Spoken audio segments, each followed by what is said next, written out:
Let me just say right off the bat, this is not your typical love story.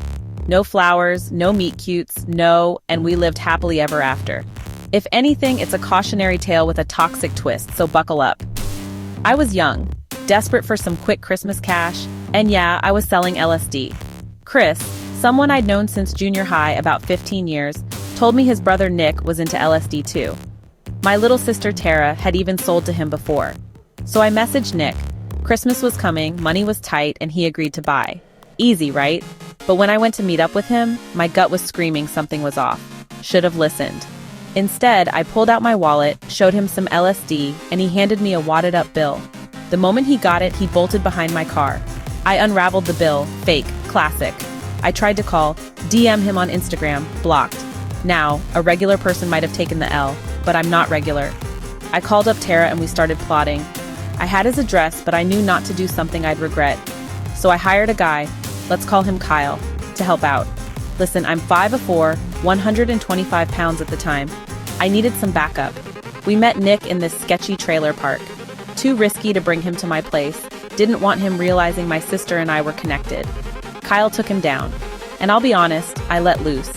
Brass knuckles, kicks, punches. He'd tried to jack me and I couldn't let that get out. But I wanted him to really remember. So I mixed up a cocktail, 20 hits of LSD and Kool-Aid. You wanted 20 hits? Here you go. Forced him to drink it. Then I tied him up with an extension cord and threw him in the back of my minivan. The whole ride to New Orleans, I burned him with cigarettes, kept hitting him, asking, "What lesson did you learn?" After an hour and a half, Nick finally said, "I'm never gonna jack you again. Good enough." We left him hog-tied by the river. On the way home, I messaged Chris. Yeah, the brother I'd had a crush on for years. I told him what Nick had pulled, and you know what he said? "You're not the first. Maybe someone should finally teach him a lesson." So I asked, "Can I?" And when he said yes, I didn't hesitate. Chris called me up after, invited me to his place. The whole family was there. They acted like I was a hero. About time someone taught Nick a lesson. When Nick got back from the hospital, he lost it. But eventually, he accepted me hanging out with his family. Now, I'll be honest, I still liked Chris, but he was seeing someone else. And by then, we were all high as hell. It was one of those nights where the party never seems to end, but in reality, it's just me and Nick left, both out of our minds. I turned to him and said, "I know I just beat you up, but do you want to take some of that anger out on me?" He agreed, if you know what I mean.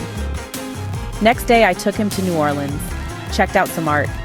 On the way home, we pulled over and he looked at me, eyes soft, vulnerable. He said it, "I love you." 9 years later, here we are. Our relationship has had more highs and lows than I can count, but it's been honest, brutally honest. So yeah, it's not a love story, it's a survival story. And in its own twisted way, it's real.